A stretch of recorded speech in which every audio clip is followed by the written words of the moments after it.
So, y'all, I'm back. This is part two when I was talking about my when I had broke my neck after the pain and suffering.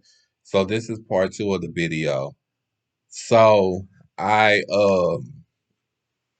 wanted to talk about the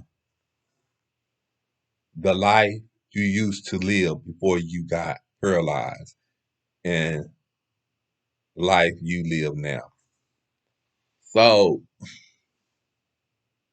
the life I lived when I got paralyzed was absolutely wonderful. It was absolutely great. I had a good time. Uh, I was always going out partying. I was always going out hanging out with my friends. I was going always. But that's gonna be another video that I talk about. Give y'all that video tomorrow though. I just want to do the second half of this video. Um, so yeah, I had a good time. Hanging out with hanging out with friends, just partying up and living it up. I was always helping people out, but I just don't know what happened to the fact to where I ended up breaking my neck and things went left. You understand what I'm saying? I I no longer now live the life that I used to live. I can't drive anymore. I can't go out and do what I used to do. You know, uh I'm confined to the bed.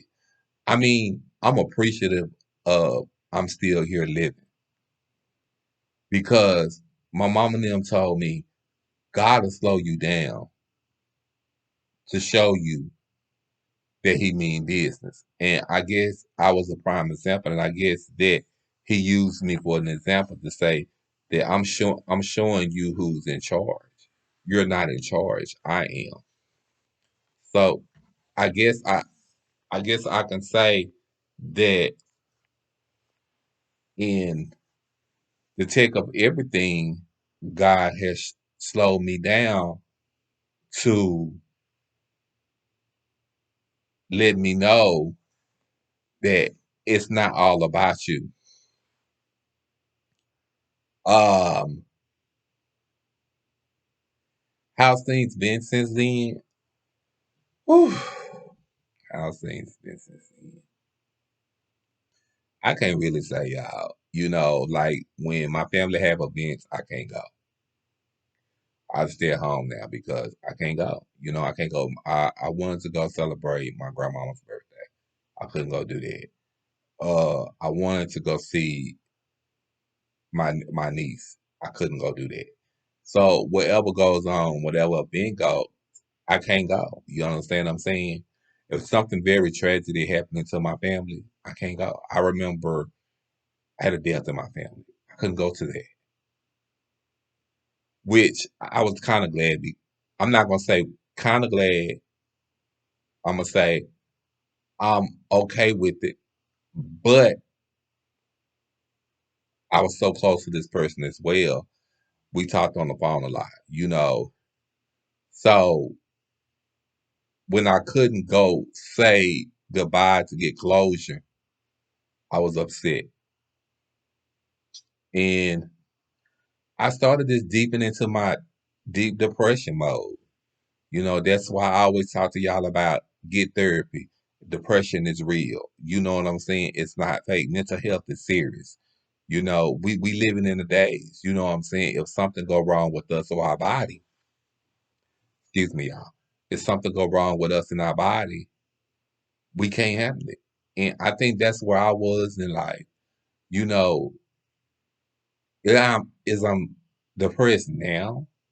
No, I try to put things in perspective and I try to do things to occupy my time. Like this YouTube channel. This occupies my time. I like talking to y'all.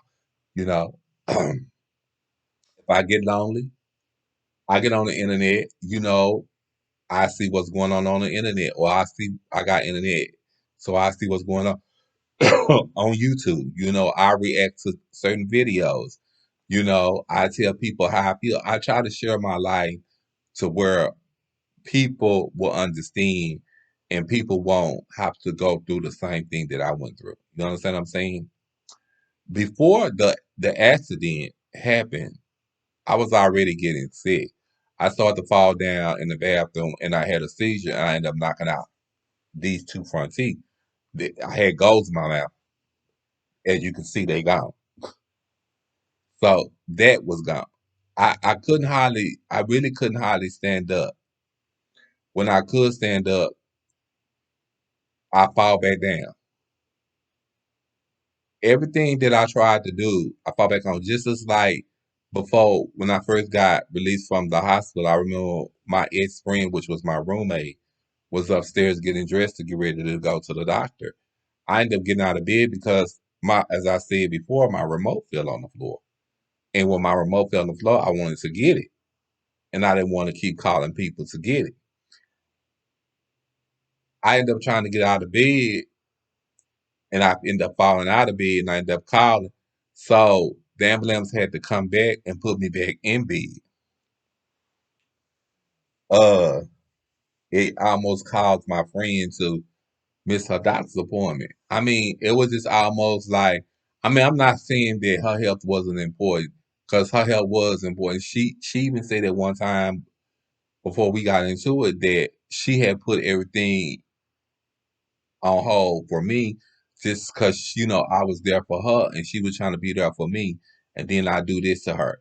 I mean, it was a lot of things that went on that I didn't really understand that was going on, like the accusations about she made that I was stealing from her, just certain accusations that was made that uh I had my family take over because I no longer could take over. I could no longer do anything in the house. So I had my family take over and do, excuse me, what they needed to do for me. I think I wasn't even quite out the hospital yet, and my family did what they had to do. Yeah, I wasn't trying to stop nobody, kudos. And so then when my ex best friend did go into the hospital, she brought some guy over here. Child, he was scared. He would do certain things that would scare me to the fact that get, I couldn't get out of bed to defend myself. Then I had this other guy staying here with me who moved in, and I said it was fine. I didn't, because he had nowhere to go. It was him and his dog, so he ain't had nowhere to go. So, to make a long story short, um, I ended up making him my gay son. My mom and them, they met him. They thought he was cool. You know, I got him a job working for me as a caregiver, everything. But he would sit there and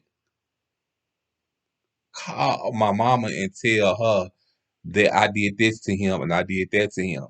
But then my mama when he finally left and my mom came over and she seen what was going on, then she wanted to apologize. And I was like, I try to tell you, because it was many days that he would call her and tell her this, and then she would call me and say, you needed da, and you needed this and that. I would be crying because I'd be like, why is people sitting here jumping down my throat? When I just told me and him had an argument, I told him, it might be best that you go on and go. Because he was going to go back home where he's from, and he had got a job offer, and he's gonna get back with his ex. And I said, "That's fine. I'll be glad." You know, child. The day that he left, I instantly blocked his number. I had an old number then. I blocked his number. I got a new phone.